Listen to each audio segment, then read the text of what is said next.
In 1982, off Turkey's southern coast, a young sponge diver descended into the blue silence of the Mediterranean. He searched for sponges, not history, drifting 150 feet below. Then, strange shapes appeared, metallic biscuits with 4 ears, objects no sea could create. As his eyes adjusted to the gloom, a wooden skeleton emerged from the sand, its ribs like the bones of a long-dead beast. Around it lay scattered cargo, silent for 3,000 years. What he found was no wreck of fishermen. It was a time capsule of a forgotten world, preserved by the sea until the day it was seen. The ship was not small. It was a vessel of status and scale. Its frame stretched across the seabed, each timber a clue to its builder's skill. Around it lay remnants of cargo, like relics of a lost civilization. Archaeologists would confirm its incredible age, more than 3 millennia old, from the late Bronze Age. It was built in an era when empires traded gold, ivory, glass, and incense across the seas. Each artifact, each beam of cedar, spoke of prestige and mastery. This was no accident, no forgotten voyage. It was a chapter of history long buried beneath waves and sand. The ship's timbers were analyzed and traced to the sacred cedar forests of Lebanon, famed for their strength, fragrance, and resistance to decay. These ancient trees were the pride of kings, cut for temples, palaces, and vessels of prestige. Long before this ship touched the sea, it stood as a towering giant in a high mountain grove, a forest already ancient when the first pyramids rose. Cedar was more than wood. It was a symbol of power and wealth. Only the greatest of ships bore such timbers, and this vessel was clearly designed for rulers, merchants, and the elite of its age. This vessel was crafted by master shipwrights of the Levant, Canaanite builders from ports like Ugarit and Byblos. They perfected a technique known as the mortise and tenon joint, locking each plank with precision, forming a hull that was strong, flexible, and seaworthy. The result was not a mere collection of wood, but a living structure, capable of carrying immense cargo across dangerous waters.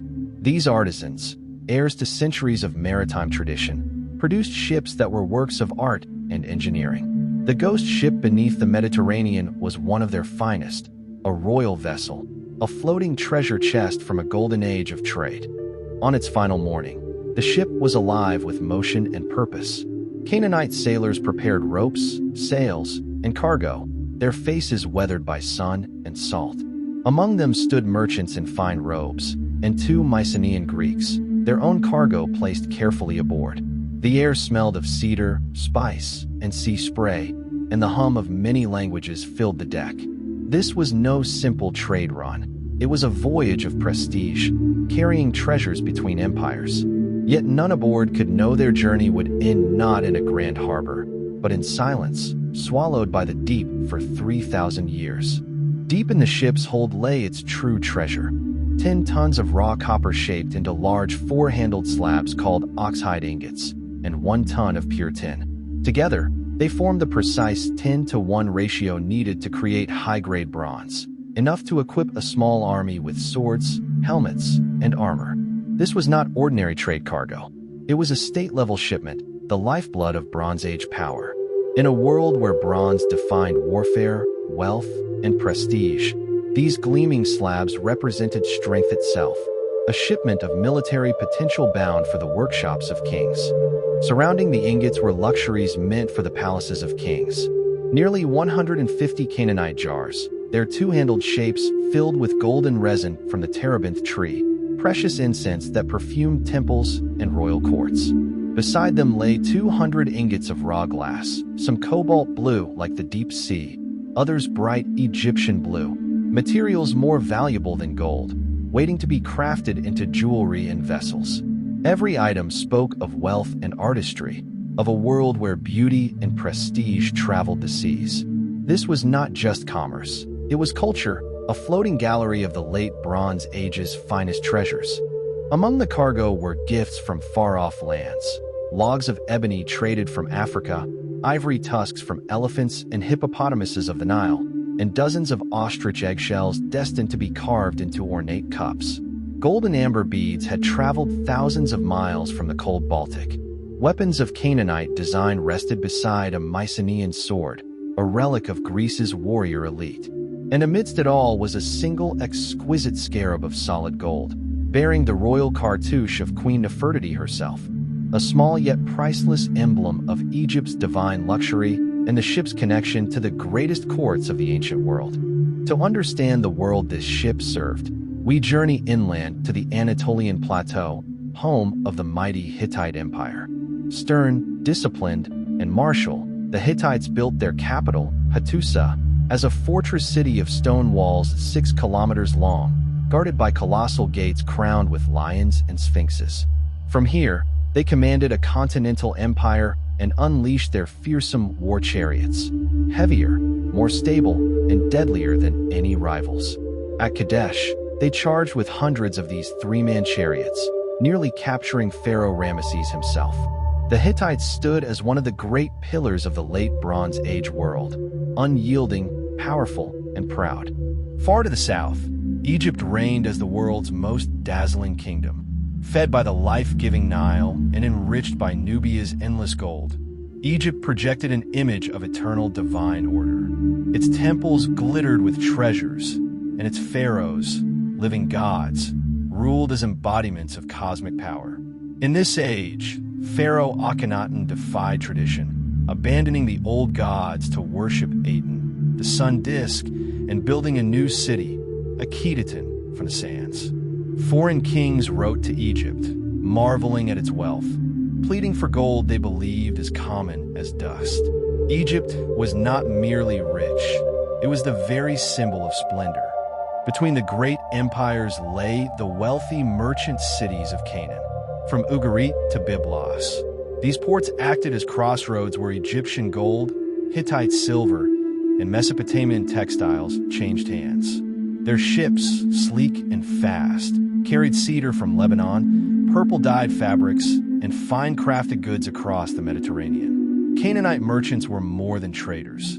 They were cultural diplomats, linking civilizations with goods, ideas, and writing itself. It was from this region that the Phoenician alphabet would one day spread, shaping the very foundations of Western literacy. This ship, too, carried the wealth and symbols of Canaanite innovation and trade. Across the Aegean, the Mycenaean Greeks stood as fierce warriors and master builders. Their citadels, like Mycenae and Tiryns, were ringed with massive cyclopean walls, as if built by giants. Within these strongholds lay golden death masks, ornate weapons, and treasures fit for kings who claimed descent from heroes of legend. Their ships carried fine pottery and intricate metalwork to distant markets, while their warriors sailed to foreign shores as mercenaries or conquerors. It was a world where bronze swords gleamed under the sun, and the tales that would one day inspire Homer were already being lived upon these rugged coasts.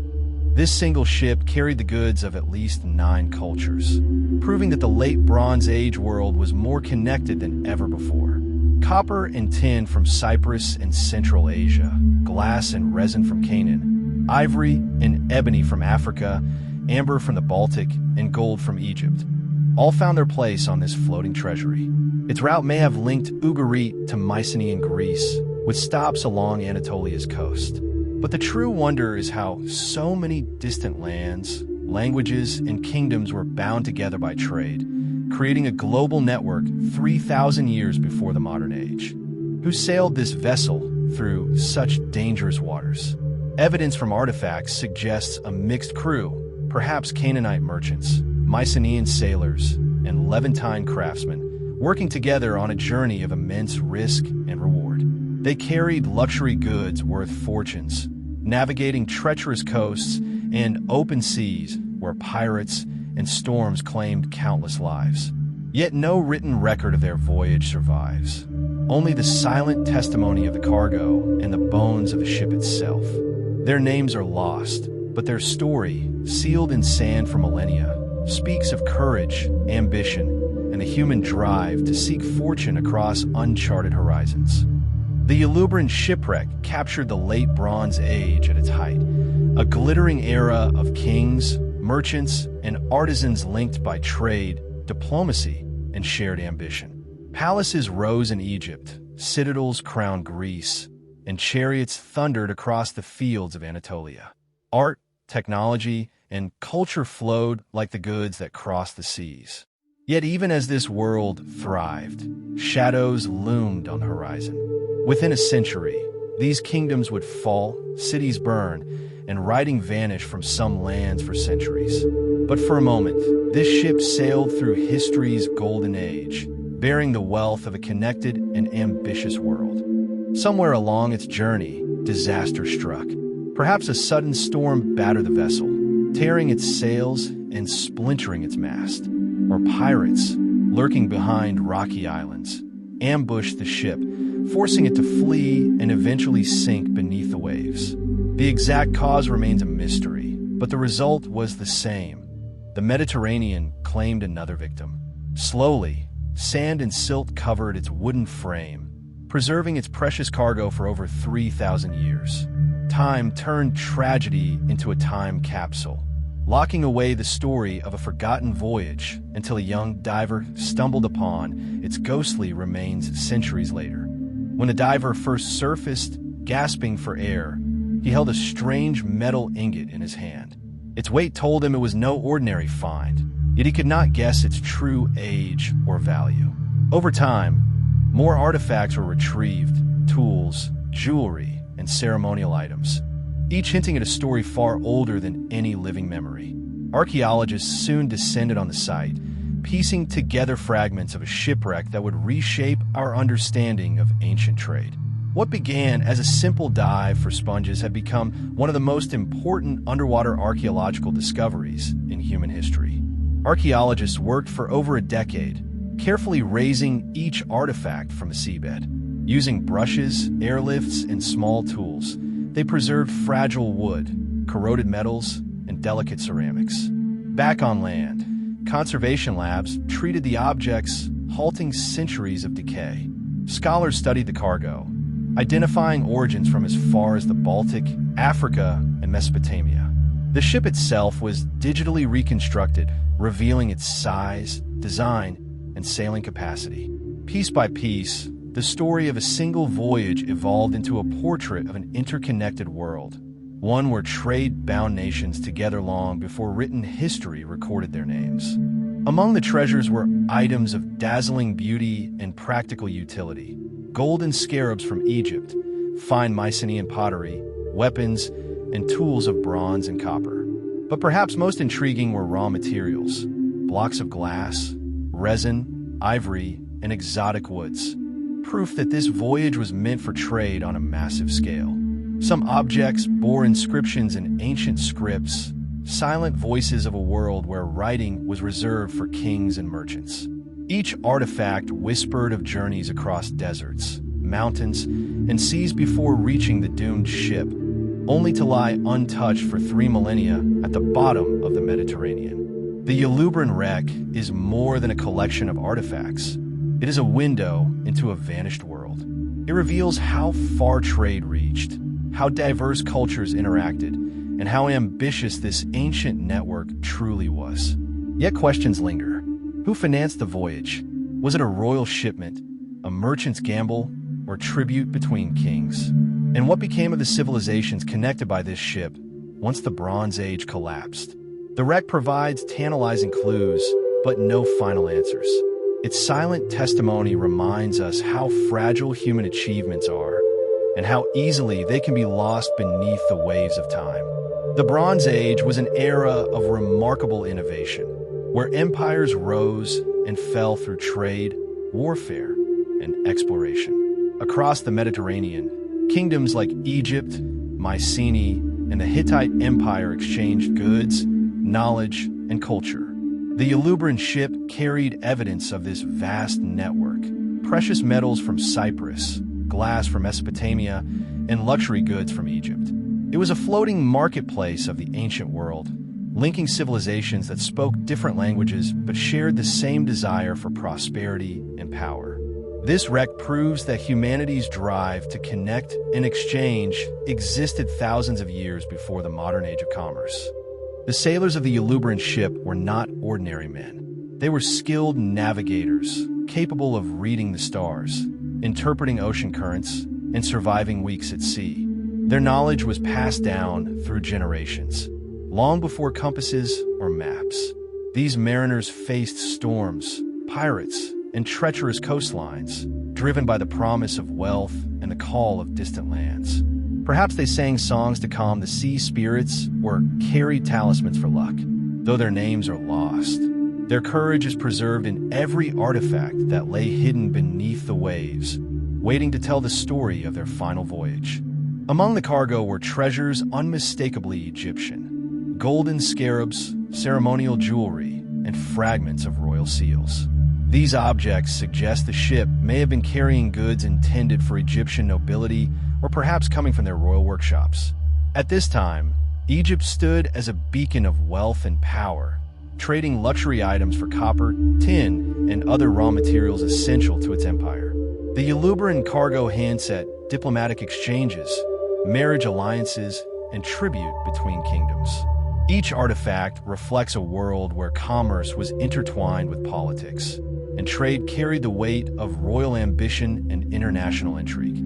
One of the most intriguing finds aboard the Uluburun wreck was a large collection of cobalt blue glass ingots, shaped like discs.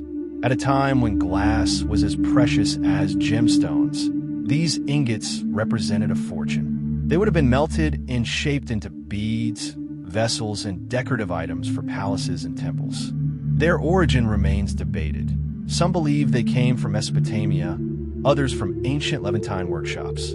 Regardless, their presence reveals the advanced technology and trade of the late Bronze Age, where artisans could craft materials that would travel across seas and inspire awe in distant kingdoms.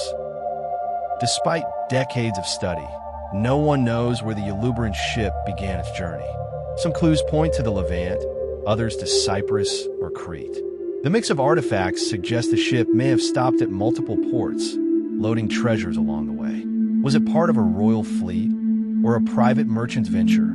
Was it carrying tribute from one king to another, or goods for trade across the Aegean? Each theory paints a different picture of its mission, yet the wreck remains silent, holding back the final truth of the journey that ended beneath the Mediterranean waves. Preserving the Uluburun artifacts was a monumental task. Many items had been buried in sand and seawater for over 3,000 years, making them fragile beyond imagination. Specialists used desalination baths, chemical stabilizers, and delicate brushes to restore metals, woods, and ceramics. Each piece was studied under microscopes, revealing inscriptions and tool marks invisible to the naked eye. The restoration took years, but the results were astonishing. Ancient craftsmanship brought back to life, shimmering as it once did when first loaded onto the ship. These objects now stand as silent witnesses to a lost world, rescued from the deep.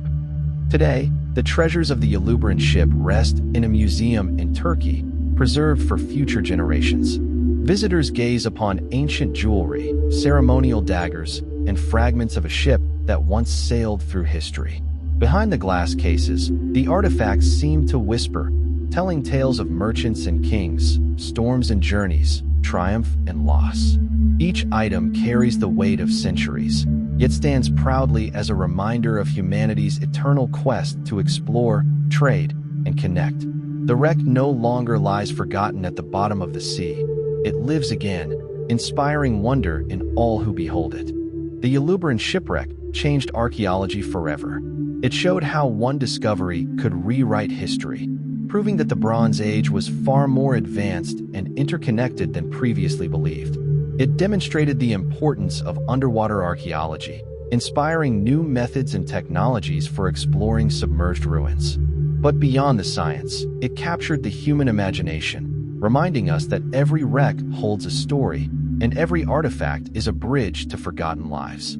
The Uluburun wreck is not just a relic of the past. It is a testament to humanity's unending journey to seek, discover, and remember what time has tried to erase. What does the Uluburun wreck teach us? That civilizations rise and fall, but their stories endure through the objects they leave behind. That trade and exploration have always been at the heart of human progress. That even the greatest voyages can end in tragedy, yet still leave behind treasures that inspire awe thousands of years later. The wreck also warns us, reminding us how fragile our creations are, how easily they can sink into oblivion, and how vital it is to preserve history before it is lost forever beneath the sands of time. Even after decades of study, the Uluburun Shipwreck keeps its deepest secrets. We may never know the names of its crew, the exact route it sailed, or the final moments before it sank. Yet perhaps that mystery is what gives it power, the sense that history still has secrets waiting to be uncovered. Each dive, each artifact, each analysis brings us closer, but never to the end. Like the sea itself, the past is vast and unfathomable.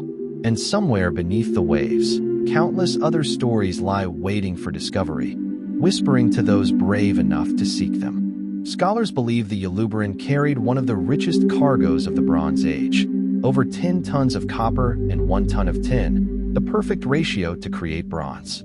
Alongside metals lay exotic goods, elephant tusks, ostrich eggshells, and amber from the Baltic. These items speak of a trade network stretching from northern Europe to Africa and the Near East. The ship was a floating treasury, holding the wealth of kingdoms and the craftsmanship of ancient artisans. Its loss must have been devastating, a blow not only to the merchants who financed it, but also to the royal courts awaiting its treasures. Who was the captain of the Uluburun? Was he a trusted agent of a king, a seasoned merchant, or a daring explorer? Did he see the storm coming or the rocks beneath the waves? Or did a sudden tragedy strike? A fire, a violent clash, a pirate ambush? The sea guards a secret. Yet one thing is certain. He was a man of great responsibility, guiding a fortune across perilous waters. His story, like that of his crew, survives only in the silent cargo they left behind, mute witnesses to a journey that ended in the unforgiving embrace of the deep. Trade in the late Bronze Age was not only the work of sailors. It was driven by powerful merchant kings who ruled cities like Ugarit and Mycenae. These rulers commanded fleets, maintained warehouses, and negotiated alliances that spanned continents. The Uluburun may have been part of their economic empire, carrying luxury goods for palace markets and royal treasuries. These kings understood that wealth came not from war alone, but from commerce, diplomacy, and the steady flow of goods across distant shores. The shipwreck, therefore, was not just a loss of cargo. It was the loss of a piece of an empire's fortune. The Uluburun's cargo was not only valuable, it was dangerous to possess. Pirates prowled the seas, kingdoms waged wars over trade routes, and storms could sink the richest vessel in moments. The ship's final voyage reminds us of the risks faced by ancient traders who gambled with fortunes and lives for the promise of wealth and influence. Ambition built civilizations, but it also claimed countless lives. The Uluburun rests as a monument to that delicate balance between daring and disaster, fortune and fate, which defined the seafarers of the ancient world and the treasures they carried into the unknown. Each artifact recovered from the Uluburun is a voice from the past. A gold ring once worn by a noble, a carved scarab bearing a forgotten name, a ceremonial axe meant for a royal offering. Every piece carries a fragment of human history. Together, they tell a story richer than any ancient text, revealing the ambitions, beliefs, and artistry of the people who made them. The sea preserved these relics like a time capsule, waiting for modern hands to uncover their meaning.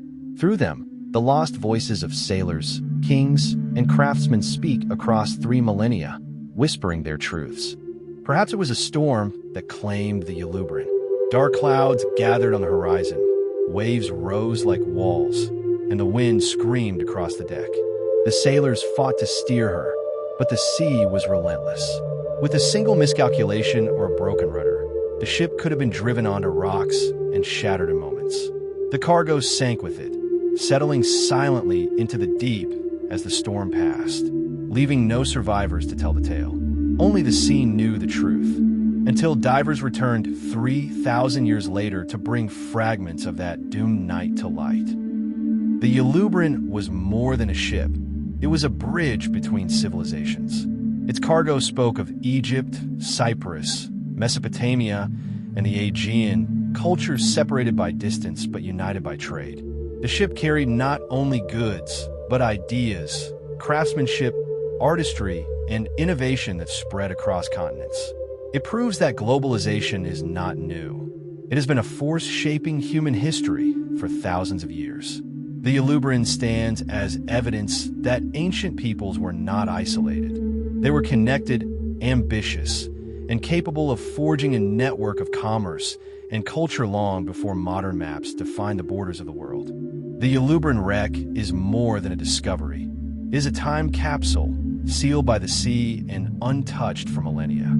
It froze a single moment in history, preserving not just objects but an entire way of life. The tools, weapons, and ornaments tell us what people valued, how they lived, and what they dreamed of. It is as though the ship paused in the instant of its sinking, waiting patiently for divers to unlock its secrets. Each artifact is a key, each study a revelation, bringing the ancient world back to life one discovery at a time. Even with decades of research, questions remain. Was the Uluburun part of a royal fleet or a private merchant voyage? Was its cargo destined for trade or tribute? Did it sink in battle, in a storm, or from structural failure? The answers may never be known, yet the mystery is part of its allure. The ship teases us with fragments of truth, yet withholds the full tale, like an ancient storyteller leaving the final chapter untold. Perhaps that is why the Uluburun continues to captivate. It is a riddle written in gold, copper, and the silence of the sea. Though it rests at the bottom of the sea, the Uluburun still sails. In the imagination of historians, divers, and dreamers who see in its story a reflection of human curiosity. Its journey did not end with its sinking. It continues each time someone peers into a display case, reads an inscription, or imagines the crew standing on deck under a starlit sky. The Uluburun reminds us that history is alive, not in books or museums alone, but in the enduring spirit of exploration. Its voyage is eternal, carrying the hopes of the ancient world into the wonder of our own. Beneath the waves, the Mediterranean conceals countless wrecks like the Uluburun, each with its own tale. Some lie beyond the reach of divers, while others remain hidden beneath layers of sand and coral. Advanced sonar and robotic submersibles have only begun to scratch the surface of what lies below. The Uluburun Wreck is a reminder that the sea is both a grave and a library, preserving the stories of sailors, merchants, and kings who vanished long ago. As technology improves, more of these lost chapters of history may one day be revealed, further expanding our understanding of the ancient world. Among the Uluburun artifacts are pieces so finely crafted they rival modern artistry. Bronze tools, gold ornaments, and carved ivory all display the touch of masters who had no machines, only skill, patience, and vision. These objects reflect not only wealth but a deep cultural appreciation for beauty. They tell of workshops where fire roared, hammers rang, and artisans worked tirelessly to satisfy kings and merchants. Each piece is a fingerprint of the craftsman who made it, a silent testament to their genius, and proof that creativity and craftsmanship are as timeless as the human spirit itself. Trade during the Bronze Age was more than commerce, it was diplomacy.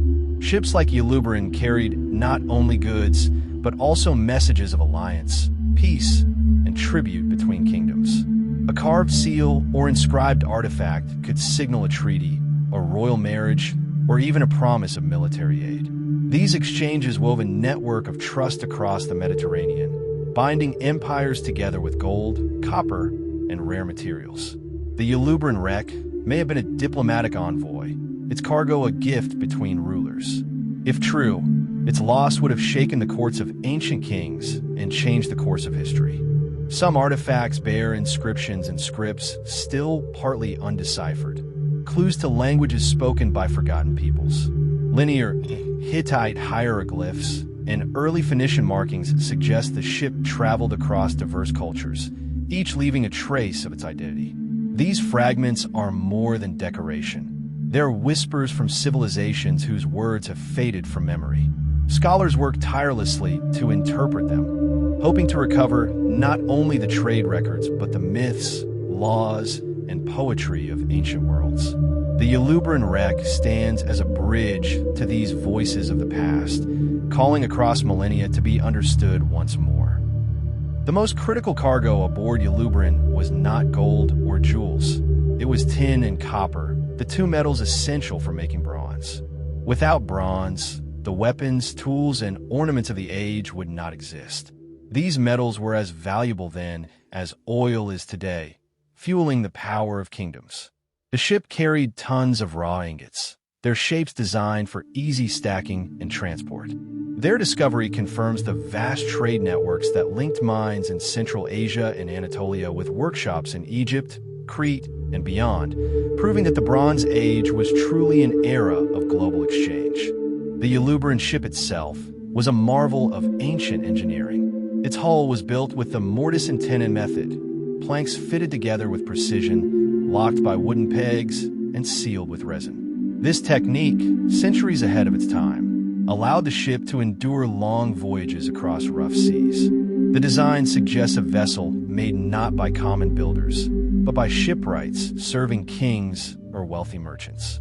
Even in ruin, its structure reveals the sophistication of the society that built it, a people who understood the sea not as a barrier, but as a highway connecting the ancient world. What doomed the Uluburun ship? Evidence points to a violent storm, perhaps driven by the sudden tempests that sweep the Mediterranean. Without modern navigation tools, sailors relied on instinct and experience to survive. One misjudged course, one rogue wave, and disaster struck. The ship may have smashed against hidden rocks or capsized under the weight of its precious cargo. Yet the sea, in its fury, also preserved the vessel, burying it in sand, sealing its story for over 3 millennia until divers brought it back to light, a tragedy transformed into an archaeological miracle. For centuries, the Uluburun Wreck lay guarded by the sea and its silent inhabitants. Schools of fish, octopuses, and corals claimed the wooden beams as their home, turning the ship into a living reef. Divers who first discovered it described a ghostly beauty. Ancient timbers draped in marine life, ivory resting like silent sentinels in the sand. This merging of nature and history gave the site an almost sacred quality, as if the ocean itself had chosen to preserve it. Every artifact raised was a delicate negotiation between the past and the deep, between memory and the slow work of the sea. Among the recovered treasures were golden chalices, pendants, and ornamental pieces fit for royalty. Each gleamed with the wealth and power of the Bronze Age elites who commissioned them. Yet gold, for all its luster, was only a fraction of the cargo's value compared to the metals and glass that fueled industry. Still, these golden relics hold a special allure, symbols of ambition, trade, and the unquenchable human desire for beauty.